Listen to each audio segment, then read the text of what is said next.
They gave her the promotion on a Tuesday. I found out on a Wednesday, when my mother called to tell me I should be proud of my sister. I was proud. I was also the one who had covered my sister's rent for the past 14 months, while she found herself in a job she didn't actually have yet. But sure, I was proud. My name doesn't matter much to this story. What matters is that I am 28 years old. I work in corporate compliance, and for most of my adult life I have been the person in my family who quietly made sure the walls didn't fall down. I paid the bills that embarrassed everyone. I filed the paperwork no one else understood. I showed up to the things that weren't glamorous and left before anyone thought to thank me. That was my role. I was the infrastructure. My sister Cassidy was the chandelier. Cassidy is 3 years younger than me. She is the kind of beautiful that makes strangers stop mid-sentence. She has our mother's cheekbones and our father's ease, that particular confidence that comes from never having had to fight for a room's attention. Growing up, I did not resent her for it. I understood, even as a child, that some people are just built differently. What I did not understand, until much later, was that my parents had made a conscious choice about which daughter to invest in, and that I was not that daughter. The investment I am referring to is not metaphorical. It is a number. Specifically, it is the $31,000 my parents spent on Cassidy's apartment deposit, furniture, and first year of living expenses when she moved to Chicago at 23, while I had moved to the same city 2 years earlier with $400 and a duffel bag, and had asked for exactly nothing because I already knew what the answer would be. It is the $8,500 they co-signed for when she needed a car, a cherry red compact she drove for 8 months before deciding she preferred rideshare. It is the tuition they paid for her second attempt at a degree she ultimately did not finish. I finished mine on scholarships and overnight shifts at a hotel front desk. I do not say this to perform suffering. I say it because the numbers matter later. I had built something by 28, not flashy but real. I had a one-bedroom apartment I paid for myself in a neighborhood I actually liked. I had a 401k. I had a savings account with enough in it to make me feel, for the first time in my life, like the ground beneath me was solid. I had also, after 2 years of research and a lot of very boring weekend mornings, purchased a piece of investment property, a small condo unit, about 40 minutes outside the city, that I rented out to a quiet graduate student named Paul. Paul paid on time. Paul was respectful of the space. Paul was, in the context of my financial life, something close to a miracle. My parents did not know about Paul or the condo. I had stopped sharing the details of my life with them sometime before that, not out of anger, but out of exhaustion. Every piece of good news I shared became either a fundraising opportunity or a comparison. My promotion at work became a conversation about how Cassidy was thinking about pivoting to consulting. My savings became a suggestion that maybe I could help with Cassidy's credit card balance. I learned to keep my wins to myself the same way you learn to keep food in your room when you grow up in a house where nothing is really yours. So when my mother called on that Wednesday to tell me Cassidy had gotten the marketing director position at a firm downtown, I said I was happy for her. I said it easily, because I was. What I didn't say was that I was also quietly, methodically building a life that no one in my family could accidentally dismantle. I thought I had gotten good at that. I thought I had closed all the doors. I had not closed all the doors. It started with Thanksgiving. Cassidy came home for the holiday and brought, as she often did, a situation. The situation this time was that her new apartment, which my parents had helped her secure, again, in a building considerably nicer than mine, had experienced a pipe issue while she was traveling, and the resulting water damage meant she could not move back in until repairs were completed. The building had offered to put her in a hotel. Cassidy found the hotel unsatisfactory. Cassidy had therefore come home for Thanksgiving and simply stayed. She was still there in December. I came home for Christmas with a suitcase and a very clear plan to stay for 5 days and then return to my apartment, my life, and my careful, comfortable quiet. My parents had other ideas. Specifically, my mother had the idea that since I was there and since I was, in her words, so good at this kind of thing, I might want to help Cassidy review the lease documentation for her new rental agreement. I reviewed the lease documentation. I found 3 clauses that would have cost Cassidy money, and flagged them. Cassidy said I was overthinking it. My mother nodded along with Cassidy. On the 3rd day, my father asked if I had any contacts in property management, because Cassidy was thinking she might want to try subletting her current unit to avoid paying double rent during the repair period, and it was probably complicated. And I probably knew about that kind of thing. I did know about that kind of thing. I spent an evening explaining that kind of thing. Cassidy took notes on her phone with the screen brightness turned low, which is what she did when she was pretending to pay attention. On the 4th day, my mother told me that Cassidy was struggling emotionally with the transition to the new job and the displacement from her apartment, and perhaps I could talk to her, because I was always so steady. I talked to Cassidy. Cassidy told me about the job, which sounded genuinely exciting, and about a man she was seeing, which sounded less stable. and at no point in the conversation did she ask how I was doing. I noticed this the way you notice a small crack in a wall, not alarming yet, but worth remembering. On the 5th day, I packed my suitcase to leave. My mother appeared in the doorway of the guest room and told me that it would mean a lot to the family if I could stay through New Year's. Cassidy was having a hard time. My father's back had been bothering him. The house felt lonely with just the two of them. I unpacked my suitcase. I told myself it was 2 weeks. It was 2 weeks and then I would go home, and I would not feel guilty about any of it, because I had already given more than my portion and it was fine. It was manageable. I was steady. Wasn't that what everyone kept saying? Here is what happened instead. On December 29th, Paul texted me to let me know that the furnace at the condo had made a noise he described as not a normal furnace sound, and he was a little worried about it. I told him I'd look into it first thing in the new year, and asked him to let me know if anything changed. He said okay. He was very polite about it. On December 30th, I was on a call with my building manager contact getting an estimate on the furnace when Cassidy walked into the kitchen, opened the refrigerator, closed it again, and said, casually, without looking at me, that she had mentioned to Mom that I had an investment property. I ended my call. I said, "You mentioned what?" She said she had just brought it up in passing, that Mom had been talking about how tight things were going to be in January, and it had just sort of come out. She was sorry. She hadn't realized it was a secret. It was not a secret. It was private. There is a difference. I had not told them because I had known, with the certainty of someone who has spent a lifetime learning how her family operates, that if they knew I owned a rental property, it would immediately become a resource available to all of them. I had known this the way I knew my own name. My mother came to find me 20 minutes later. She sat down across from me at the kitchen table with the specific posture she used when she was about to ask for something she already knew was unreasonable. She had her hands folded. She said that she had been thinking, and she wondered if perhaps Cassidy could stay in my rental unit while her apartment was being repaired. Just temporarily, just until things settled. I asked what temporarily meant. She said probably 2 or 3 months. She said it would be such a relief to know Cassidy had somewhere comfortable. She said I clearly wasn't using it since Paul was there, and Paul could probably find somewhere else to go in the short term. He was young. He was flexible. It wouldn't be a big disruption. Paul was a 4th-year PhD student in the middle of his dissertation. His lease ran through August. He had done nothing wrong. I said no. My mother looked at me with the particular expression that had been making me feel guilty since I was 9 years old. She said she wasn't asking me to give anything away. She said it was family. She said Cassidy needed this. I said no a second time and left the kitchen. My father found me later that evening. He did not use my mother's soft approach.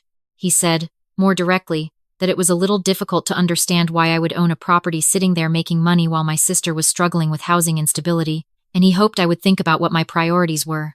He said family was supposed to mean something. I went to bed. I lay in the dark in the guest room that had once been my childhood bedroom, and had long since been converted into something neutral and impersonal, and I thought about Paul's lease, and my savings account, and the furnace that was making a noise it shouldn't make, and I thought about the word priorities in my father's voice, and I made a decision. The decision was not the one they were hoping for. In the morning I called Paul. I told him I wanted to make sure he knew that his lease was valid, that he had every right to remain in the unit through August, and that no one had the authority to ask him to leave except me, and I was not asking him to leave. He said he appreciated that. He sounded a little confused. I told him I would explain more when I saw him in January, and that in the meantime he should document the furnace situation, and I would get someone out to look at it within the week. Then I went back inside and I told my mother, very clearly, that the condo was not available, that my tenant had a valid lease, and that I would not be displacing him for any reason. My mother said she thought I was being selfish. My father said he was disappointed. Cassidy said nothing. She was sitting at the kitchen counter eating yogurt and looking at her phone, and she said nothing at all. I drove home that afternoon. I did not stay for New Year's. For the next 6 weeks, my mother called me every 4 to 5 days. The calls were not about the condo directly. They were about other things: my father's back, a neighbor's drama, a recipe she had made, but they always arrived, eventually, at a gentle variation of the same destination. Cassidy was stressed. The temporary housing was fine but not ideal. It would be so easy, if I really thought about it. It was just a few months. I was polite. I was consistent. I said no each time in slightly different words, so that it would not feel like a recording. At some point in late January, the calls started to be about money instead. Not the condo anymore. Cassidy had some credit card debt that had gotten a little out of hand during the disruption, and my parents were stretched thin, and was there any chance I could help bridge the gap? Just a short-term thing. I would absolutely be paid back. I said I wasn't in a position to do that. My mother said she was surprised at who I had become. That sentence landed somewhere specific inside me. Not in the soft places where it might have once done real damage, but in a harder place, a place that had been calcifying slowly for years. I heard it clearly for what it was. It was not grief. It was a tool. I said I was sorry to hear that and I hoped she had a good evening, and I got off the phone, and I sat very still in my apartment for a few minutes, and then I opened my laptop and I did something I had been considering for about 3 months. I hired a property management company. Not for any dramatic reason, not as a move. Purely because I had been managing Paul's unit myself to save money, and it had become clear that managing it myself also meant being the point of contact when my family decided that property was a community resource, and I was tired. The management company would handle communications, maintenance requests, lease renewals, everything. Paul would have a professional contact. I would have a buffer. It would cost me about 8% of monthly rent. It was worth 8% of monthly rent. I sent Paul a very nice email explaining the transition and introducing him to his new contact. He replied promptly and said he looked forward to working with them. He had gotten his furnace fixed. Everything was fine. I did not tell my family about the property management company. I did not tell them anything. I had stopped returning calls with the same frequency, not out of cruelty, but out of a kind of quiet self-preservation that I had finally, at 28, allowed myself to practice without guilt. What I did not anticipate was that Cassidy, in late February, would call me directly. She did not call often. We were not close in the way that people who love each other are close. We were close in the way that people who share a history are close familiar, sometimes warm, but not particularly honest with each other. When her name appeared on my phone on a Tuesday evening, I answered with caution. She said she needed to talk to me.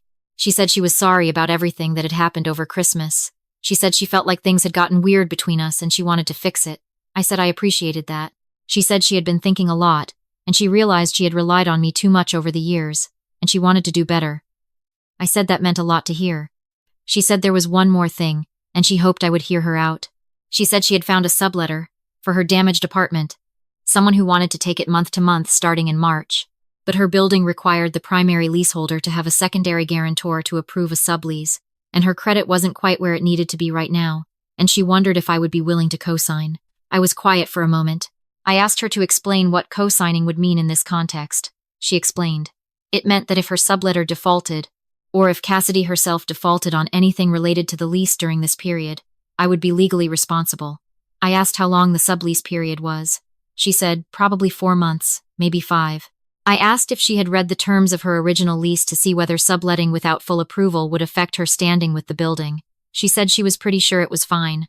I told her I needed to look at the documents before I could give her an answer, and I asked her to send them to me. She sent them to me that night. I read them the next morning. There were 3 problems. The first was that her original lease had a subletting clause that required 60 days written notice to the building, and she had given 12 days. The second was that the proposed subletter's income documentation was incomplete, which meant the building would almost certainly reject the application, regardless of a guarantor.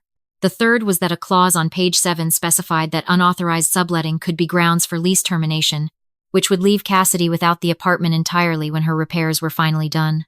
I thought about this for a long time. I had 2 choices. I could tell Cassidy all of this, help her understand why the sublease plan was going to fail, and risk being pulled back into the orbit of her chaos, back into the kitchen table conversations, and the calls every 4 days, and the word selfish, deployed like a weather system. Or I could simply decline to co-sign, give no detailed explanation, and let the process play out on its own. I chose a third thing. I called Cassidy and I told her, clearly and without softening it, exactly what the 3 problems were. I told her page numbers. I told her which clauses applied. I told her that the sublease plan was likely to fall apart, and that if she proceeded without addressing the notice period, she could lose the apartment. I told her she needed to talk to a tenant's rights attorney before she signed anything. She was quiet on the phone. Then she said, "So you're not going to help me?" I said I had just spent 20 minutes telling her exactly how to help herself. She said, "That's not the same thing." I said, "No, it isn't." I did not co-sign the sublease.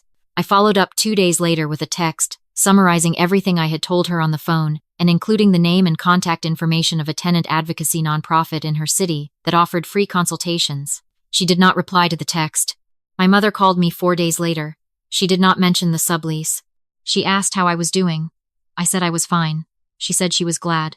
We talked for 11 minutes about nothing in particular, and when we hung up I sat with the strange, incomplete feeling of it not resolution, not rupture, just the quiet ongoing fact of a family that loved each other badly, and kept trying anyway. Cassidy did talk to the nonprofit.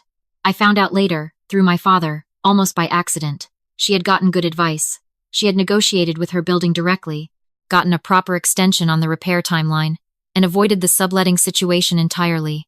Her apartment was ready in April. She moved back in. My father mentioned this to me on the phone in a way that did not quite reach the level of acknowledgement but gestured toward it. He said Cassidy had figured things out. He said she was doing well. He paused in a way that I recognized, and then he said I had always been the sensible one. I let the pause sit there for a moment. I said I was glad she was settled, and I meant it. I genuinely meant it. Because I was 30 feet away from my own life by then, my apartment, my savings, my rental property with the new furnace, and the professional management company, and the tenant who paid on time, and none of that had been touched. The walls were still standing. The ground was still solid beneath me. Paul renewed his lease in March, actually, through the management company. I got a notification email. I made myself a cup of coffee, and I stood at my kitchen window, and I watched the street for a while, the ordinary Tuesday traffic of a city that did not know or care about any of this, and I thought about the word priorities, and I thought about who I had become. I thought she was doing okay.